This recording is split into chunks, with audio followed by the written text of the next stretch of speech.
Can you explain the role that generative AI plays in your approach and how it's changing the way engineers work, especially when it comes to tackling the biggest challenges that the AEC industry faces today? And then for those who aren't familiar with the term generative design, could you just give a high-level summary of what it encompasses? Let's say generative design is actually quite an overloaded, let's say, term, if you will, or phrase, if you will, right? So the way we interpret it, the way we define it, if you will, right? So is essentially a process by which entirely functional requirements. Welcome to this episode of the AEC Engineering and Technology Podcast, a podcast dedicated to helping engineering professionals find technology that fits their needs. Did you know that 35% of construction costs are wasted due to inefficiencies, rework, and design errors? That's billions lost every year. Fortunately, AI is transforming the industry and reducing these costly setbacks. In this episode, I'm joined by Francesco Iorio, Ph.D. and co-founder and CEO of Augmenta, to talk about the biggest challenges in AEC design and how AI-driven solutions are making the process faster, smarter, and more efficient. Can AI finally fix AEC's efficiencies? Let's find out. I'm your host, Nick Heim, and this is the AEC Engineering and Technology Podcast. With that, let's jump into today's episode.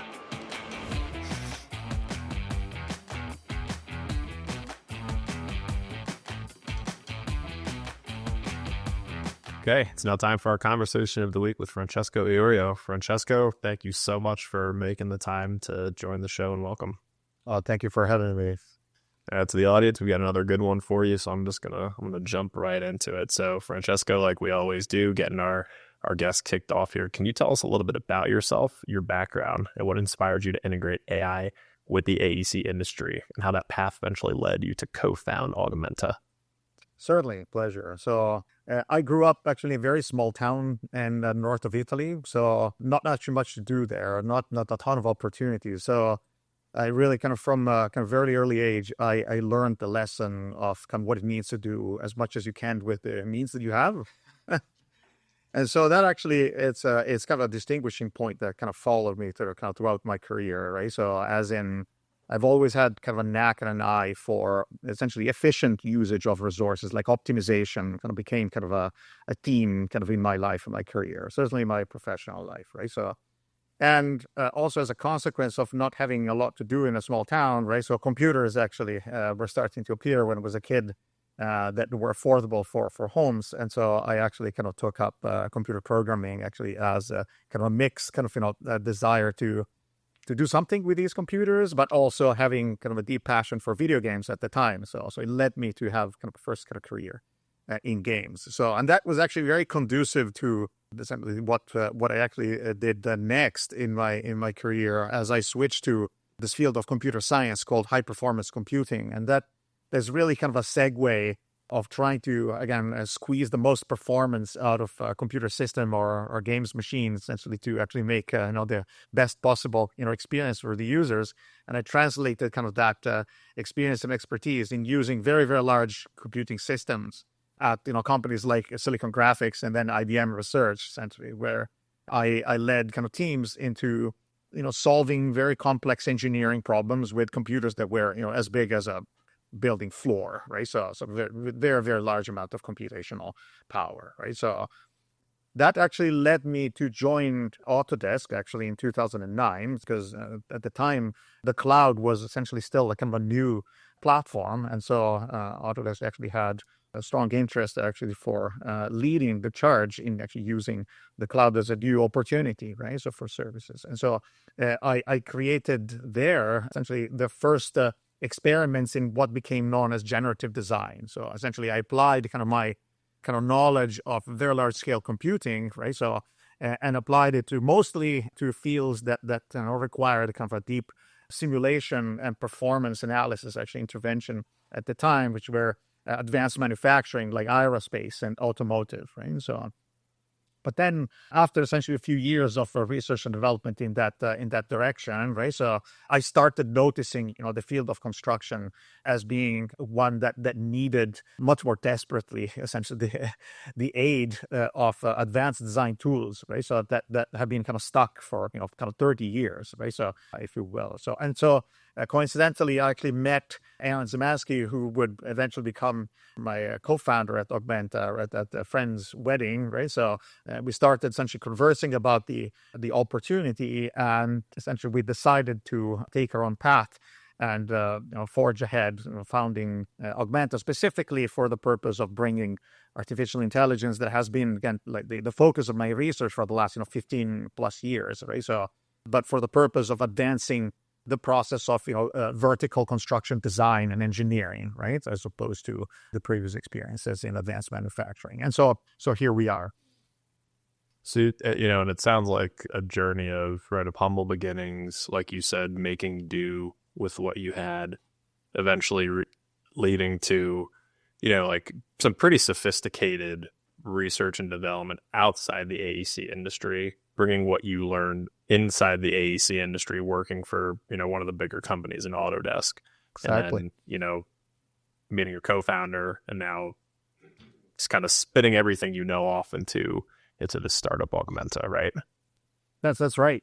Of course, over the years, I gained additional knowledge. Also kind of technology kind of changed kind of around me and us, right? So let's say affordances that weren't even on the horizon in 2008, 2009, right, when I started essentially the concept of generative design, right? So are now, like they're different, right? And so over the years, essentially, I've incorporated essentially all the knowledge of kind of being and staying up to date with, the bleeding edge of technology into the systems that we build today. So, which then, Francesco, leads me into my next question, which is about Augmenta, your guys' company. So, what is Augmenta's vision for the future of AI-driven design and construction? And how does it aim to address industry challenges like waste reduction, sustainability, and efficiency? And then for anyone who's not familiar with your company, could you just give like a high-level summary of what you guys do and what needs or roles you fulfill within the industry? Absolutely.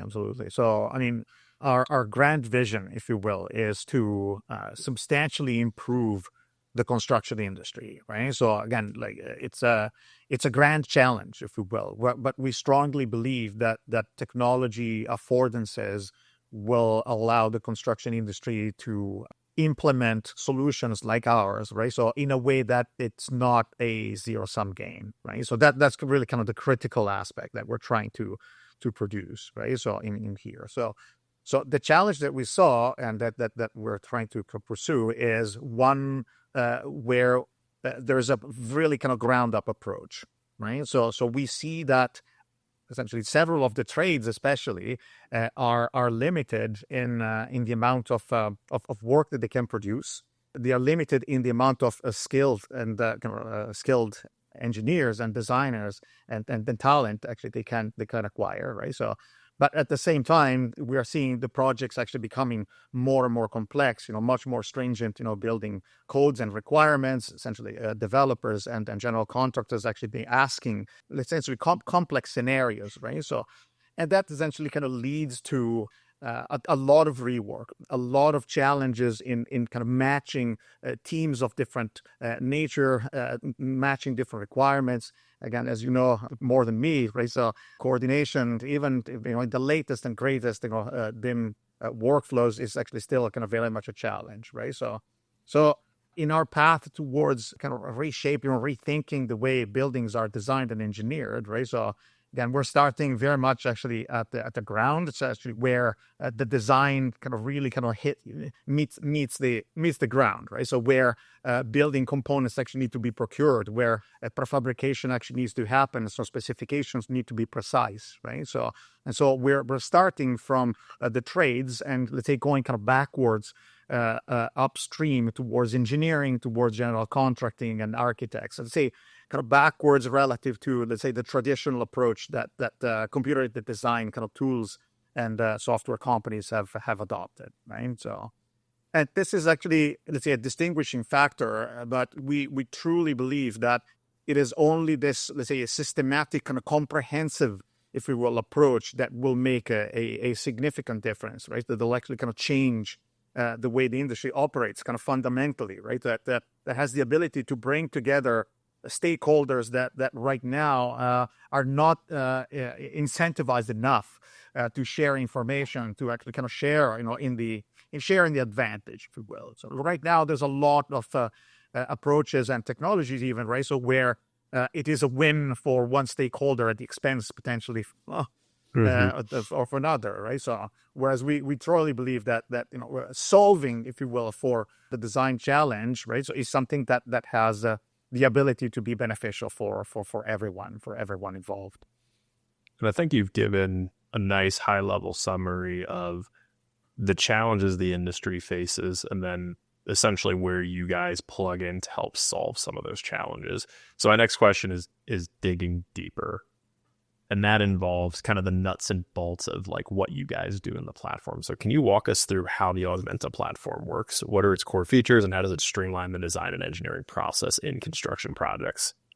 No, absolutely. So again, this is where our approach and our systems are actually really different from let's say the state of the art, if you will, right? So our system is a truly generative system, right? So in which people do not use software as a documentation companion only, right? So if you think about like the way computer design has been for the past 40, 50 years even, right? So it has been a set of electronic technology and digital technologies that have allowed people to document quickly and effectively thoughts and solutions and experience that they possess on their own, right? So but there's not a lot or any, in fact, actually, for the most part, actual construction knowledge like built into the software, built into the tools themselves, right? So the people have a lot of freedom and a lot of affordances to design kind of whatever they want, right? So, but essentially discarding or kind of putting aside the consideration that a lot of that affordance could go into designs that are unachievable, right? So, or that violate specifications or code, right? So, or requirements, right? So that is at the same time, the power of completely free form design tools, but also, a limitation in the fact that, again, there's no guarantee other than the eyeballs and the experience of the people operating them that what is being designed, what is being drawn, if you will, right? So is correct or desirable, right? So, or for both, compliant to both, right? So, our system again starts from a different perspective, right? So we're starting from the perspective that everything that people want to design is something that they want to manufacture, they want to build, right? So there should be no such thing as only a sketch, if you will, right? So I mean, the architects, of course, by all means, right? So, but when it gets to construction engineering and construction design, right? So there shouldn't be circumstances, or there should be as few as possible circumstances where a design is not achievable, it's not constructible, it's not efficient to procure, right? So that's the kind of foundational kind of proposition, well, right? And so what we're starting from is the output, essentially kind of what do people need in order to proceed with the actual construction process, right? So, and we work kind of backwards from there, right? And so we came to the conclusion that what people need are construction documents that are, detailed enough, right? So, and precise enough that they can procure off of them. They can, run, bills of materials. They can run, schedules. They can run, prefabrication. Again, these are all very desirable traits, right? So, but that are currently quite expensive to achieve, as in even in the most sophisticated BIM process, like a workflow today, right? So, reaching always the level of detail that allows people to manufacture, for example, part of their systems in a shop or in a manufacturing floor, right? So, is very expensive and time consuming, right? So, but that's the desired outcome, and so. The reason why I say that we are kind of orthogonal, if you will, to most of the solutions that exist actually out there is because, again, we don't have people draw. That's not what a generative system actually, how it operates, right? So in our system, which is currently dedicated to contractors and even more specifically to electrical contractors today, right? So people don't draw anything, right? So people specify what the drawing or what the system that is represented by the drawing should do, right? So it's outcomes, right? So it's actually based on the goals, on the desires, right? So on the requirements. And so again, instead of actually starting to sketch or draw, overhead electrical raceways, for example, right? So we ask people to input to the system to essentially to provide to our artificial intelligence the best possible overview of what the requirements are, right? So for example, a floor plan, kind of a footprint of the building where electricity needs to be routed around, right? So where it's necessary to actually bring it, and engineering considerations, as in how much power is needed somewhere in the building, right? So where is the electrical room? Like some basic decisions that an engineer would do, right, at the high level, right? So, but without the need for drawing anything that makes the raceways, appear in a 3D model, right? So essentially, given the requirements, so given the inputs like a conduit schedule, like electricity power requirements, etc., right? So then our system proceeds to generate the raceways in this case, automatically, right? So and that's the difference, right? So it's not really a kind of a co-pilot where it partially draws or it fixes things as you draw, right? So or that makes recommendations to you, right? So as you input some of these specifications, or literally as you draw yourself, right? So it's a fully automated system that, again, given the high level electrical requirements, if you will, engineering requirements, performs the act of 3D, digital BIM design, right? So with all parts and pieces, with supports, essentially over time, right? So it's not perfect it's not all singing, all dancing today, right? So, but we're going towards, a place actually where the designs will be created like fully detailed and in a fully automated way, right? So over time. So it's kind of like if, as just a very basic example, right? It's like if you went to IKEA, you described your perfect kitchen, right? That's right. And then it gave you everything you needed from the, all the instruction manuals, the bill of materials, right, to procure essentially the kit of parts to put this thing together. But That's it right. sounds like you guys are just doing that for our industry, which what are most projects, right? But a really, really complicated kit of parts instead of instructions. That's right. So if you think about it again, in true generative fashion, you should consider this truly as an assistant, right? So it's like having a group of, let's say, more junior BIM designers behind the screen that you can communicate to what needs to be done.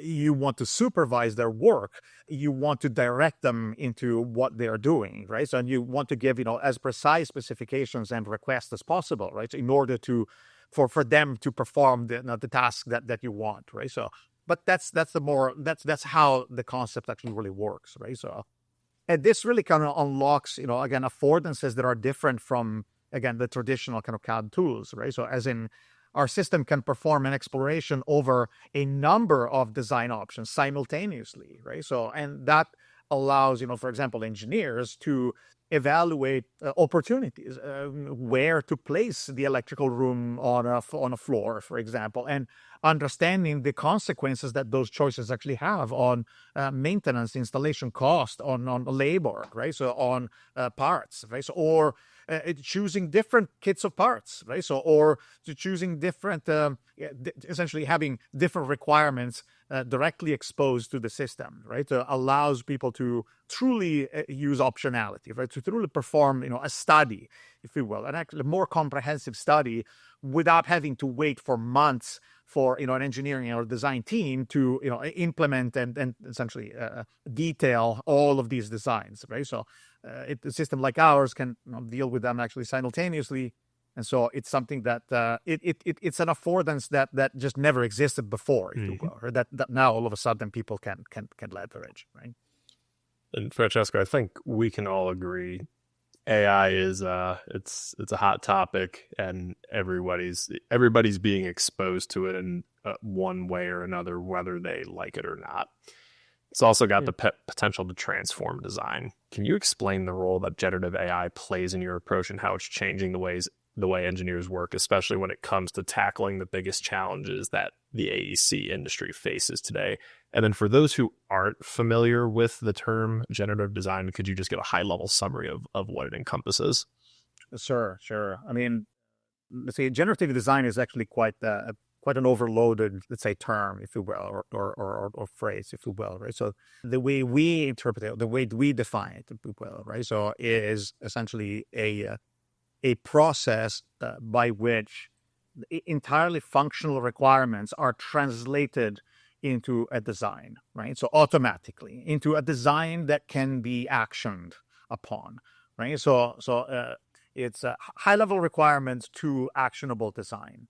Actionable, I'll just connotate that better as well, right? So actionable means something that specific decisions can be made upon, right? So not a sketch or a tentative or a high-level recommendation, but something as close as possible that's something, again, procurable, manufacturable, installable, right? So that's the way we conceive generative design, right? So it's not dissimilar to other efforts that generative AI is actually being used to, for example, to write computer software, right? So also, so that's the level of complexity, if you will, that we're dealing with here. Actually, more so because of the stringent regulatory requirements that engineering designs actually encompass, right?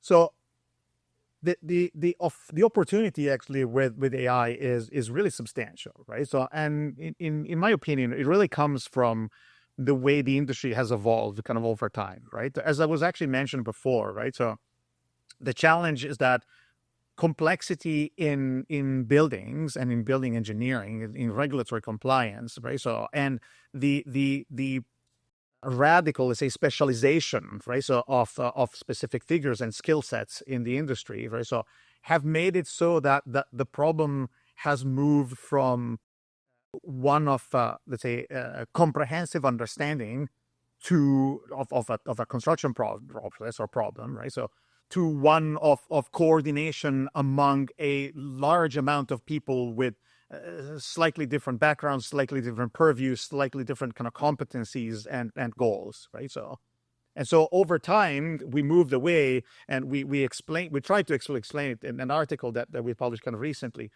We moved away from a concept of the master builder, right? So that used to be this figure that in the past, right? So that essentially in the same kind of mind, right? So could retain the information that was necessary or sufficient, right? So to know everything that have to be known to create a building, right, or a bridge, right? So or another type of structure, right? So today, the reality is that again the complexity of materials, the complexity of compliance, etc., right? So makes it very very difficult for either one individual or a small group of individuals to even know, right, to be up to date, to understand all the requirements and the nuances, right? So from the high level, financial requirements that a real estate owner or developer actually has to, and that's the lens they have on a particular construction process, all the way down to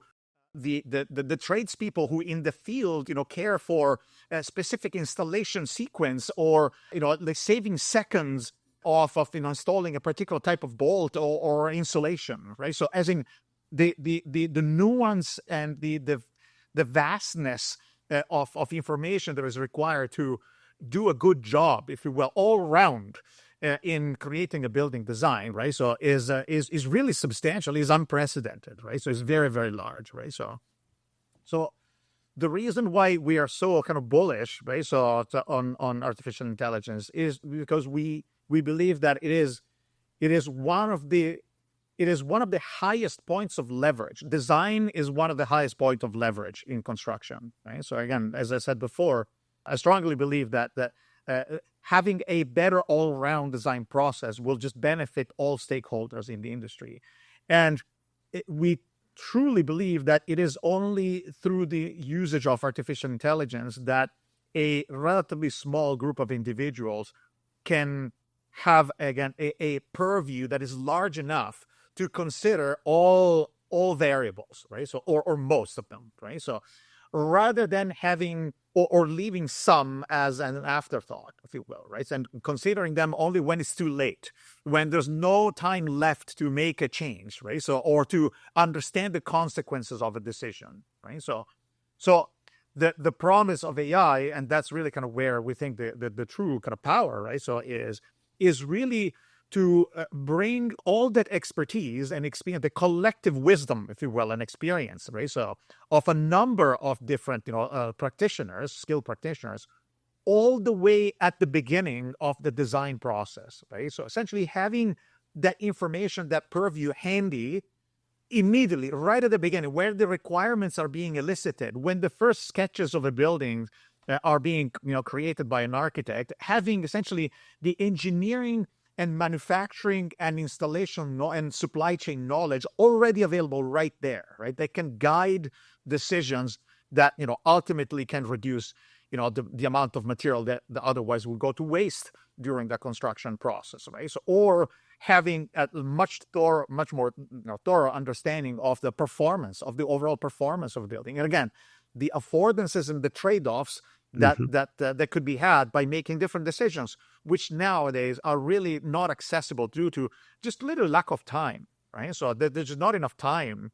There's not enough, capital, budget, if you will, generally, for a team of engineers and contractors to spend months over months to refine and optimize everything, all characteristics, right? All details, right? So it's just too much work, right? So this is generally only reserved for very few building projects, right? So extremely high quality or extremely expensive buildings, like the tip of the spear, right? So the reason why we think actually AI is so significant is that because it could democratize this, right? So it could actually kind of bring this affordance to all buildings that are built, right? So regardless of what they are, right? So if it's the smallest, school or the largest, hotel in Dubai, right? So there shouldn't be any difference in the care that we put into the design so that it has maximum efficiency, there's minimum waste and maximum efficiency, right?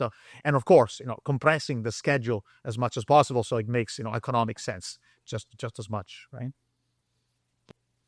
That I think that was a really nice summary of what you guys do and kind of the role that you're playing. So we've talked about, starting from the top here, we've talked about the technology, right? Your background and how you got to the industry. We've talked about the problems that the industry has or the problems that are worth solving. We've talked about the technical behind how Augmenta goes about solving those problems. Now, I'd like to talk about the business perspective, right? Because, right, anyone in the industry is in business to make money, run a business, right? And we do good along the way, but businesses, unfortunately, they don't just support themselves automatically. So from a business perspective, what impact does Augmenta have on project timelines, cost management, and overall efficiency in construction? And are there any examples you can offer? Sure, certainly. I mean, this is a great point, right? So to your point, this only makes sense. It makes economic sense, right? So for stakeholders, right? So including ourselves, of course. We couldn't exist actually without being a business, right? So we do have some examples, but let's say that, as I mentioned before, today, the platform and kind of the first product is dedicated to electrical subcontractors and engineers, right? So essentially, the goal is to really reduce the amount of labor, the amount of effort that these specialists actually kind of put into creating, electrical systems for a given building, right? So then expanding that technology over time, like towards, mechanical systems, plumbing systems, etc., all the way to full buildings, right? So that's the trajectory that we're following, right? So, but today, right? So again, we're serving the electrical kind of trades businesses, right? So the performance that we see today, or let's say the advantages that we see today, is that we shave about 50% of the time that would normally take a BIM designer to create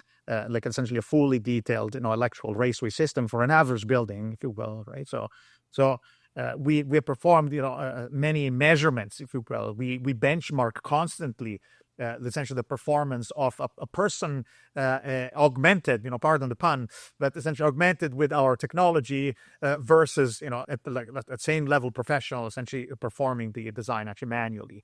And yes, today, right? So we average around a 50% reduction of time, right? So essentially of labor actually involved, right? So overall, right? So this is, of course, something that unlocks, different possibilities to folks actually who work with us, right? So either they can do, double the work, they can with the same amount of resources, right? So they can go after more projects, right? So also, or they can iterate more. They could do better value engineering. They could consider, different options once again, right? So which is something that normally isn't done because again, there's not enough time or there's not enough budget, if you will, right? So, but just as an example, that actually kind of reinforces what I was mentioning earlier, right? So the first building project that was actually put in the ground, late last year, right? So using the output of our AI agent, right? So is a project that we did with CNR Electric and KTS Engineering, and it's a public elementary school, right? So in Michigan, right? So and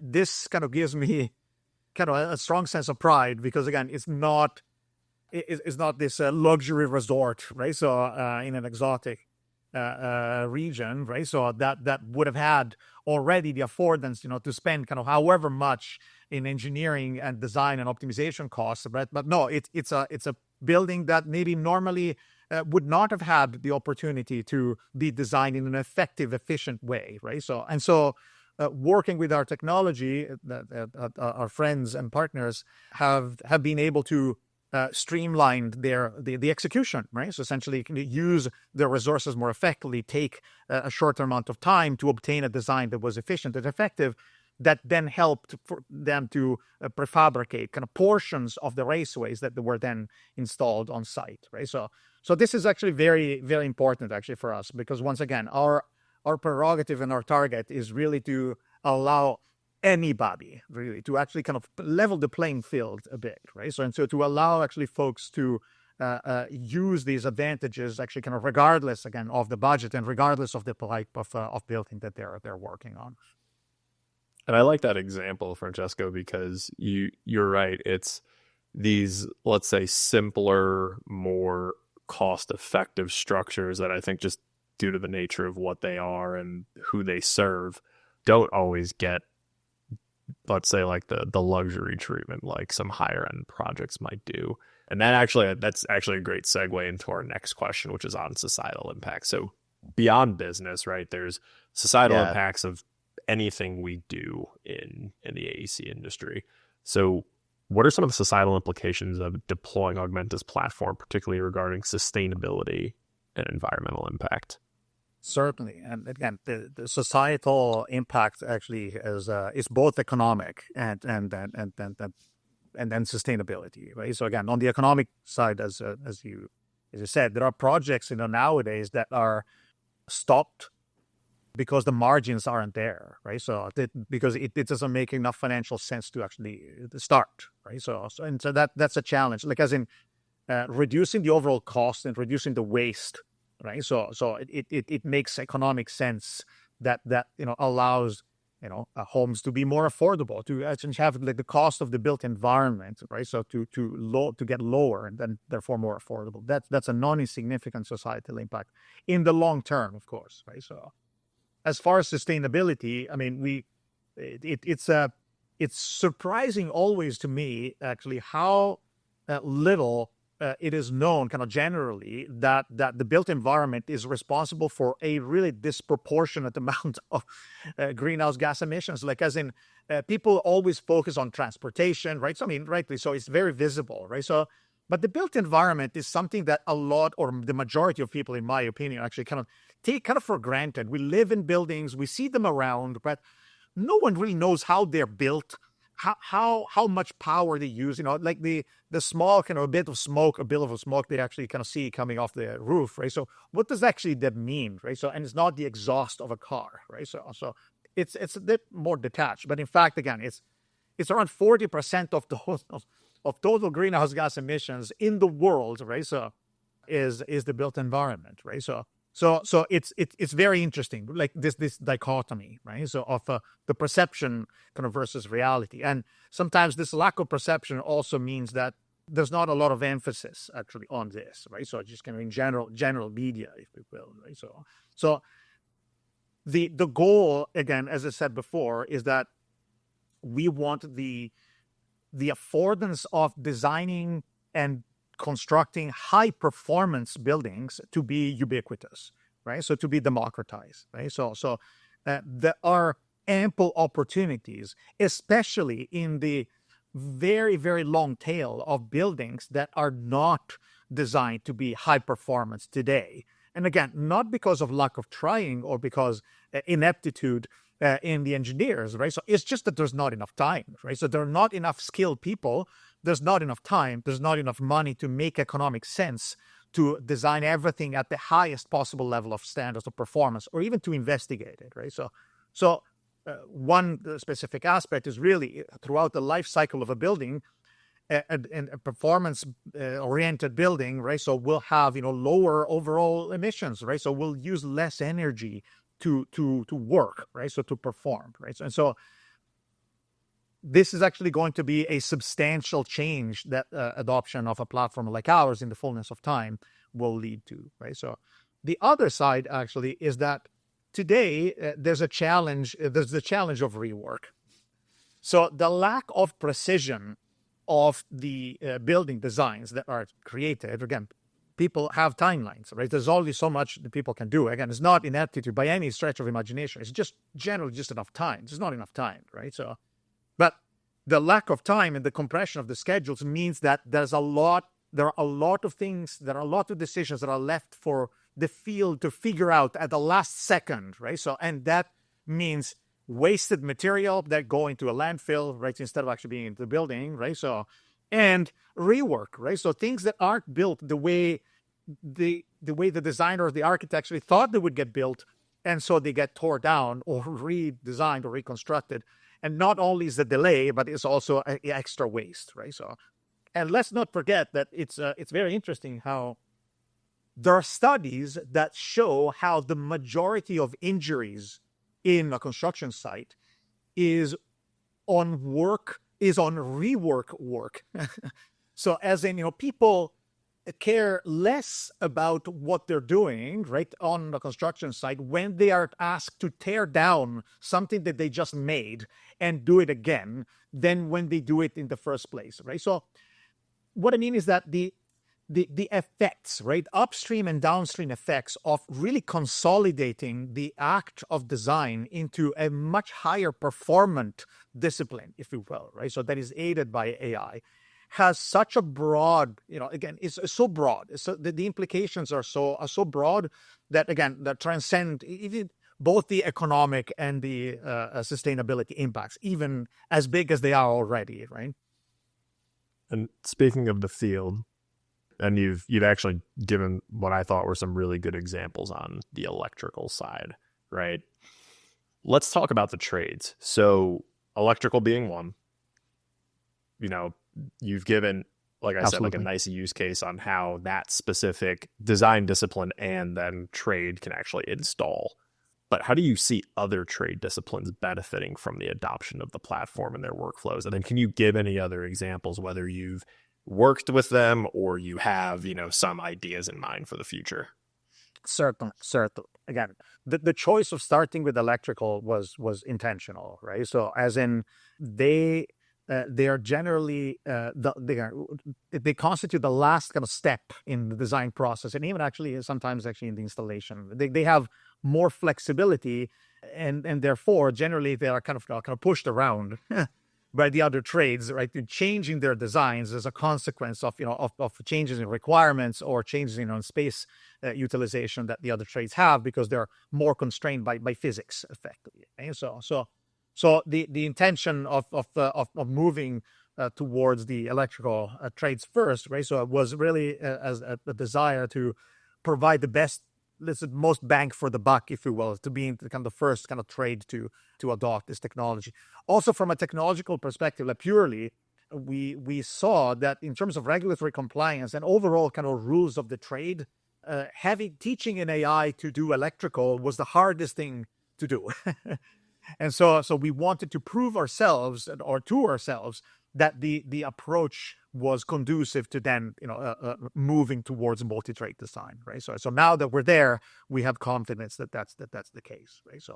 So the critical point is that we believe that again the design process will become comprehensive, right? So it will become one where all the trades are co-designed in a way that artificial intelligence can understand the combination of requirements and produces a design that is best overall, right? So that is effective, efficient, and constructible and compliant overall, right? So rather than dealing with the, let's say, current design process that is heavily biased towards, coordination, right? So where different teams design, in relative isolation, their own systems, and then they jam it together, and then, they fight over space, right? So and clashes, right? So we don't believe that should last. It doesn't actually make much sense actually to us that should be the standard, going forward, right? So we are already in very deep conversations with design partners, essentially, as to help us essentially create the foundations of the next agents that we're developing, right? So for mechanical and for plumbing, right? So again, with the goal of having, again, a fully integrated design process, at least for MEP to start with, right? So that really encompasses requirements and outputs, if you will, design outputs for all three of the trades at once. Of course, if a project only, if in a given project only the mechanical engineer and contractor will use our system, then so be it, right? So, but we strongly believe that the GCs at that stage will push for a comprehensive adoption, because honestly, it's the result of using all the agents together will be larger than the sum of its parts, right? So the benefits will be higher, right? So a reduction in the overall coordination process time, or potentially nullification of the coordination process, in the fullness of time, right? So granted, but also again a comprehensive overview of the full MEP system at once, right? At once. Those are kind of substantial advantages that we believe will convince a larger portion of stakeholders to adopt the technology over time. And Francesco, what final piece of advice can you give to AEC professionals looking to integrate AI into their design workflows, whether they work in new construction, it would be a great use case for Augmenta, or they're in some adjacent subfield where, like, for example, I'm in the restoration field, right? So new design, not something we do, but I have to imagine there's benefits for everyone, regardless of what specifically you do. Yeah. So here, I mean, again, I'd like to use an analogy that a good friend of mine actually gave me a while ago that I think is very kind of pertinent, right? So I think that folks should really consider using artificial intelligence as a true partner, right? So these are not solutions that are created for the purpose of displacing them.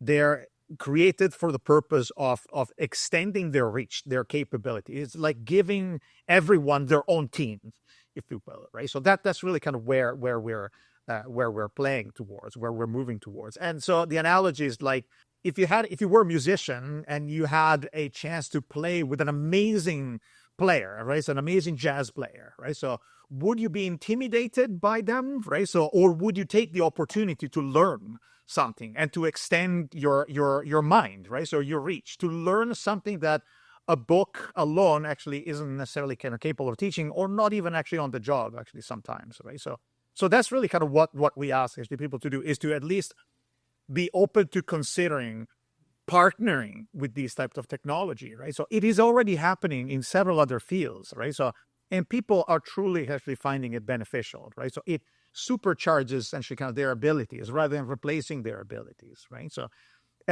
honestly, we see that as time actually moves on, right? So the new generations are actually going to be attracted by these opportunities, these affordances, right? So, and to a point where it could be somewhat of a selling point, right? So as in attracting newcomers, if you will, especially newer generations to the construction industry isn't trivial, right? So it's not, there are other fields that are potentially more attractive on paper, right? So, but something that allows people to experience and benefit from